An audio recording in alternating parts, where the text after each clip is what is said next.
যারা তাদের কথা বলে জাতিকে ভয় দেখান, তাদেরকে বলবো বিরত থাকুন, জাতিকে বোকা ভাববেন না। জাতি সবার সব কিছু বুঝে, ওই জুজুর ভয় দেখাবেন না। বাংলাদেশের মানুষ যাদের গুলি পরোয়া করে না, সেই দুর্দর্শ খুনিদেরকে বাংলাদেশের মানুষ বাংলাদেশে প্রকাশ্যে হাঁটতে দেবে না ইনশাআল্লাহ। আগে তাদের বিচার হবে, তারপরে দেখা যাবে তাদের কি হয়। আমার বন্ধু, আমার ভাই বলেছেন যে আদালতে অন্যায়ভাবে জামাত নেতৃবৃন্দকে ফাঁসি দেওয়া হয়েছে, অবিচার করা হয়েছে, আজ সে আদালতে তাদেরকে আসতে হবে। আমরা চাই আমাদের উপর জুলুম হয়েছে, কিন্তু কারো উপর যেন জুলুম না হয়, তাদের উপর যেন ন্যায় বিচার হয়, ন্যায় বিচার করে তাদের পাওনা যেন তাদেরকে বুঝিয়ে দেওয়া হয়। আমরা বিশ্বাস করি ন্যায় বিচারের মাধ্যমে যে পাওনা তারা বুঝে পাবেন, তাতে তাদের স্বাদ মিটে যাবে ইনশাআল্লাহ। সম্মানিত বন্ধুগণ, এত গেল তাদের চক্কা। তারা অপরাধ করেছে, দুর্নীতি করেছে, লুটপাট করেছে, বৈষম্য সৃষ্টি করেছে, হাজারো যুবকের প্রাণ কেড়ে নিয়েছে, মানুষকে পঙ্গু করেছে, লাশের মিছিল তৈরি করেছে, আয়নাঘর বানিয়েছে। আমরা কি বানাবো? আমরা কি চাই? এই বাংলাদেশকে আমরা কিভাবে দেখতে চাই? আমাদের কথা খুব সংক্ষিপ্ত। আমরা এমন বাংলাদেশ দেখতে চাই যে বাংলাদেশে প্রতিটা শিশু জন্ম নেওয়ার পর তার জন্ম থেকে মৃত্যু পর্যন্ত সে একজন নাগরিকের পূর্ণ অধিকার ভোগ করবে। শিশু সে গরিবের ঘরে না ধনীর ঘরে জন্ম নিয়েছে এটি প্রশ্ন নয়। সে জন্ম নেওয়ার পরে তার 4টি অধিকার রাষ্ট্রকে দিতেই হবে। 1 নম্বর হচ্ছে তার খাওয়া বাঁচার অধিকার, 2 নম্বর হচ্ছে তার চিকিৎসার অধিকার, 3 নম্বর হচ্ছে তার শিক্ষার অধিকার, 4 নম্বর হচ্ছে তার হাতে কাজ তুলে দেওয়ার, তার কাজ পাওয়ার অধিকার। এই 4টা অধিকার জাতিকে দিতে হবে। আমরা চাই না এই জাতিকে কেউ আর বিভক্ত করুক। আমরা মেজরিটি মাইনরিটি শব্দ শুনতেই চাই না। বাংলাদেশে যারাই জন্মগ্রহণ করেছে তারা সকলেই বাংলাদেশের গর্বিত মর্যাদাবান নাগরিক। ধর্ম যার যার, দল যার যার, প্রিয় দেশটি আমাদের সবার। সুতরাং সকল ধর্মের মানুষ নির্বিঘ্নে নিশ্চিন্তে তাদের ধর্মীয় উপাসনা তারা করবে। এখানে অন্য ধর্মের কেউ তাদের দিকে চোখ রাঙাবার সাহস করবে না। যদি মুসলমানদের মসজিদে পাহারা দেওয়ার প্রয়োজন না হয়, তাহলে মন্দিরেও পাহারা দেওয়ার প্রশ্ন উঠবে না। তারা শান্তিতে সেখানে তাদের উপাসনা তারা করবে।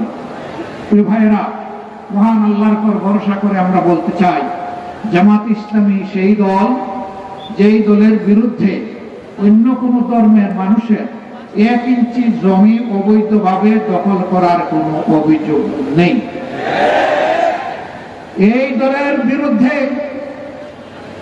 অন্য কোন ধর্মের বা যে কোনো মানুষের মা বোনের ইজ্জত লুণ্ঠন করার অভিযোগ নেই। এই দলের বিরুদ্ধে ছাতাবাজির অভিযোগ নেই, দখলদারির অভিযোগ নেই। এই দলের বিরুদ্ধে কারো ধর্মীয় উপাসনালয়ে গিয়ে বাড়াবাড়ি করার, ভাঙচুর করার কোনো অভিযোগ নেই। যদি কেউ বিশ্বাসযোগ্য কোনো অভিযোগ আমাদের বিরুদ্ধে খাড়া করতে পারে, আমি নিঃসন্দেহে তাদের কাছে ক্ষমা চাইব। এর দ্বারা আমি দাবি করছি না আমরা সকল ভুলের ঊর্ধ্বে। ভুল আমাদের হতেই পারে। ভুল এবং অপরাধ দুইটা এক জিনিস নয়। ভুল হচ্ছে মানুষ না বুঝে যেটা করে, অপরাধ হচ্ছে যেটা বুঝে শুনে ক্ষতি সাধন করে। ভুল হলে আমাদেরকে ধরে দিবেন।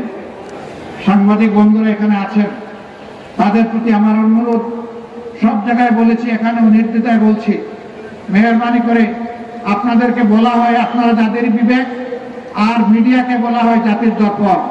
তার মানে দর্পণের সামনে বিবেক সাদাকে সাদা হিসাবে উপস্থাপন করে, কালোকে কালো হিসাবে উপস্থাপন করে।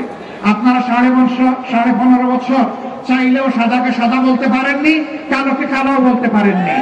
এখন আল্লাহ তাআলা আপনাদেরকে বিবেকের স্বাধীনতা, কাজের স্বাধীনতা দিয়েছেন। আপনারা মেহেরবানি করে সাদাকে সাদা বলবেন, কালোকে কালো বলবেন।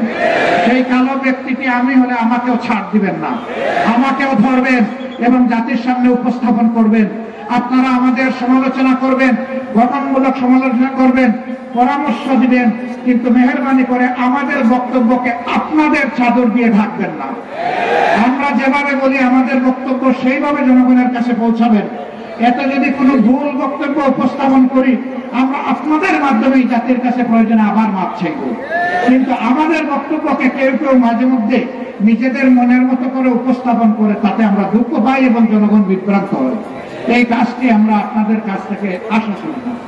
তবে হ্যাঁ, বেশিরভাগ মিডিয়ার এই অবস্থান নয়, মাঝে মাঝে দুই একজন করে এই মিডিয়া জগৎকে তারা প্রশ্নবিদ্ধ করে ফেলেন।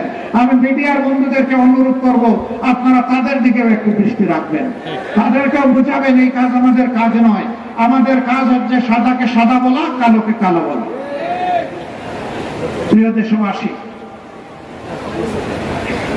এই আন্দোলনে যারা শহীদ হয়েছে আমরা গোটা জাতি তাদের কাছে ঋণী।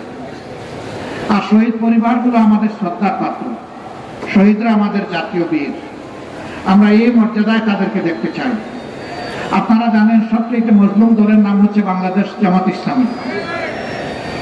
আর কোন দল দাবি করতে পারবে না তাদের 1 থেকে 11 জন শীর্ষ নেতাকে ফ্যাসিস্ট সরকার খুন করেছে, এই কথা আর কেউ বলতে পারবে না। এটা শুধু এই ক্ষতিটা আমাদের করা হয়েছে। কেউ এই কথা বলতে পারবে না কোন দলের সবগুলো অফিস সারা দেশে সারাটা সময় জুড়ে তালাবদ্ধ ছিল, কেউ এটা বলতে পারবে না। এটা শুধু আমাদের ক্ষেত্রে হয়েছে। এটাও কেউ বলতে পারবে না যে ফ্যাসিস্টদের বিরুদ্ধে আন্দোলন করার কারণে কারো নিবন্ধন বাতিল হয়েছে, তা শুধু আমাদের হয়েছে, আর কারো হয়নি। এটাও কেউ বলতে পারবে না ফ্যাসিস্টদের বিরুদ্ধে রুখে দাঁড়ানোর জন্য, প্রতিবাদ প্রতিরোধ গড়ে তোলার জন্য শেষ পর্যন্ত দিশাহারা হয়ে দল নিষিদ্ধ করা হয়েছে, এটা শুধু জামাত ইসলামের ক্ষেত্রে হয়েছে। সুতরাং আমাদের চাইতে বড় মজলুম কেউ মেহেরবানি করে বাংলাদেশে দাবি করবেন না। তবে আমরা এটা বিশ্বাস করি যে আমরাই একমাত্র মজলুম নই, সারা জনগণ মজলুম, সমস্ত দল মজলুম ছিল, শুধুমাত্র ফ্যাসিস্ট দল এবং তাদের দূষররা ছাড়া। এই জন্য সকল মজলুমের প্রতি আমাদের শ্রদ্ধা এবং সহানুভূতি আছে।